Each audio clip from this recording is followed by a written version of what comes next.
Le Kremlin a déclaré jeudi que tout plan visant à envoyer des troupes européennes en Ukraine dans le cadre d'une éventuelle mission de maintien de la paix serait inacceptable pour la Russie et qu'il suivait de telles propositions avec inquiétude. Le Premier ministre britannique Keir Starmer a déclaré qu'il était prêt à déployer des troupes de Britanniques sur le terrain en Ukraine, avec le soutien des États-Unis comme garantie de sécurité en cas d'un accord de cessez-le-feu entre Moscou et Kiev. Starmer prévoit de présenter un plan au président américain Donald Trump pour envoyer environ 3000 troupes européennes en Ukraine. Un porte-parole du bureau de Starmer à Downing Street a renvoyé Reuters à la déclaration précédente, plus générale, du leader britannique lorsqu'on lui a demandé des informations sur le rapport. Le porte-parole du Kremlin, Dmitry Peskov, a déclaré que la proposition rapportée était inacceptable car elle impliquerait des forces d'un État membre de l'OTAN et aurait donc des conséquences pour la sécurité de la Russie elle-même. Cela suscite des inquiétudes pour nous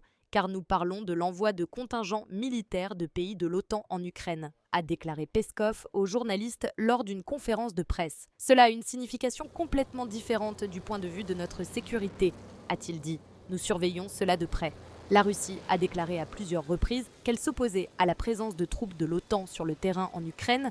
Le ministre des Affaires étrangères, Sergueï Lavrov, déclarant cette semaine que Moscou considérerait une telle chose comme une menace directe pour la souveraineté de la Russie, même si les troupes agissaient là-bas sous un autre drapeau. Lors de pourparlers avec les États-Unis à Riyad mardi, la Russie a demandé à l'OTAN d'annuler sa promesse de 2008 de donner un jour à l'Ukraine l'adhésion à l'alliance dirigée par les États-Unis et a rejeté l'idée que les forces membres de l'OTAN pourraient être des casques bleus dans le cadre d'un accord de cessez-le-feu.